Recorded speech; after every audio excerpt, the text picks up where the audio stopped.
Salam, selamat pagi. Jumpa kembali dalam renungan pagi untuk surgawi keluarga IBJ. Pagi hari ini kita akan sama-sama belajar bagaimana anak-anak Tuhan tetap bisa menjadi pekabar Injil. Dan saya memberikan judul untuk pagi hari ini adalah landasan pekabar Injil dari Efesus pasal 3 ayat 14 sampai 21. Namun sebelumnya kita akan berdoa terlebih dahulu. Kami bersyukur Tuhan Yesus Kristus atas kasih anugerah-Mu, sehingga dalam aktivitas yang Tuhan telah sediakan hari ini kami boleh mendapatkan bekal penyertaan Tuhan melalui kesehatan yang Tuhan berikan hari ini. Ajari kami dalam aktivitas tanggung jawab kami tetap menjadi terang dan garam, tetap menjadi kesukaan Tuhan, menyediakan jiwa roh kami ini menjadi kesaksian yang hidup. Ajari kami untuk menghidupi firman-Mu, dan sebentar lagi kami percaya firman yang kamu sampaikan menjadi berkat dan kekuatan bagi kami semua. Di dalam nama Tuhan Yesus Kristus hamba mengucap syukur. Haleluya, amin. Oke, salam kembali lagi saya ucapkan buat kita semua. Kiranya hari ini kita mendapatkan rahmat Tuhan atas nikmat yang Tuhan berikan hari lepas hari, sehingga hari ini pun kita akan tetap menjadi bagian pribadi-pribadi yang siap menjadi pemberita kabar baik, kabar keselamatan. Efesus 3 ayat 14 sampai 21 merupakan doa Paulus, di mana dengan kerinduan hati seorang Paulus pekabar Injil itu, walaupun di penjara, dia tetap memperhatikan jemaat yang ada di Efesus untuk punya semangat atas iman mereka, atas kasih anugerah keselamatan mereka, agar memberanikan diri bercerita kabar baik. Dan di dalam jemaat sendiri tidak ada tawar hati untuk saling menguatkan. Dan ini tertulis dalam ayat 12-13 di pasal 3 mengatakan, di dalam Dia kita beroleh keberanian dan jalan masuk kepada Allah dengan penuh kepercayaan oleh iman kita kepadanya. Sebab itu aku minta kepadamu supaya kamu jangan tawar hati melihat kesaksianku karena kamu, karena kesesakanku itu adalah kemuliaan. Landasan Paulus memberi semangat kepada jemaat Efesus merupakan estafet bagi anak-anak Tuhan yang sampai saat ini tidak tawar hati dalam menceritakan kabar baik. Ada 4 hal yang menjadi landasan kita sebagai orang percaya, bagaimana kita menghidupi iman kita.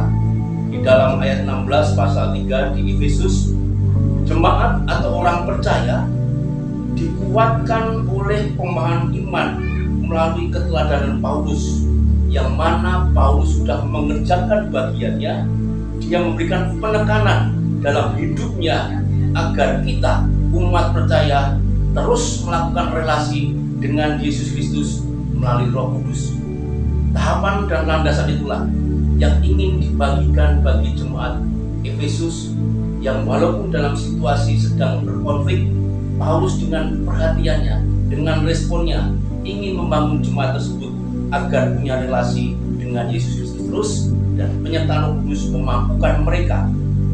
Landasan yang kedua dalam ayat 17, jemaat diharapkan semakin percaya atas setiap aspek kehidupan kekristenan untuk berakar dan mendasar oleh iman percaya, seperti gambaran tumbuhan yang punya akar kuat, punya sumber yang melimpah, dan sumber itu kehidupan yang kekal.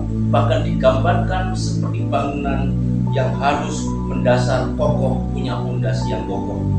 Ayat 16 mengatakan, aku berdoa supaya kamu menurut kekayaan kemuliaannya menguatkan dan meneguhkan kamu oleh Rohnya di dalam batinmu, sehingga oleh imanmu Kristus diam di dalam hatimu, dan kamu berakar serta berdasar di dalam kasih. Kita tidak akan pernah melupakan sebagai umat Kristen bahwa apa yang kita kerjakan mengerjakan apa yang kita turuti atas kasih Yesus, itu pasti ada juga dalam setiap aspek kehidupan kita untuk melakukan kasih. Itu soal landasan yang kedua, berakar dan berdasar dengan tetap mengandalkan kasihnya Yesus Kristus. Landasan yang ketiga dalam ayat 18, jemaat orang-orang percaya di masa Efesus dan masa sekarang terus mengenal dengan sungguh-sungguh atas kasih pengorbanan Yesus Kristus dan kuasanya yang kekal, seperti yang dicatat buat jemaat di Filipi melalui suratnya Paulus juga, di mana Filipi 2, 18-20, dengan nama Yesus Kristus segala nama di atas bumi, di atas surga bertekuk lutut dan mengaku Yesus Kristus Tuhan. Ini merupakan kebanggaan umat percaya kalau mau sungguh-sungguh belajar mengenali pribadi Yesus Kristus yang penuh kasih, yang telah mengorbankan kita. Mengorbankan kita untuk kita menerima belas kasih-Nya.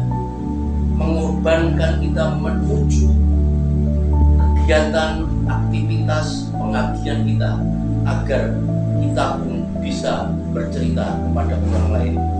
Sebagai landasan yang keempat, yang terakhir, ayat 19 mengatakan, dan dapat mengenal kasih itu sekalipun ia melampaui segala pengetahuan.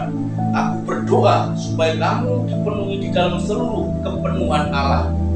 Akhirnya doa Paulus, di mana ayat ini berjudul doa Paulus, kita mengikuti semangat atas perubahan yang radikal pribadi Saulus, musuh Yesus, musuh jemaat, menjadi Paulus, pekerja pekabar Injil yang luar biasa.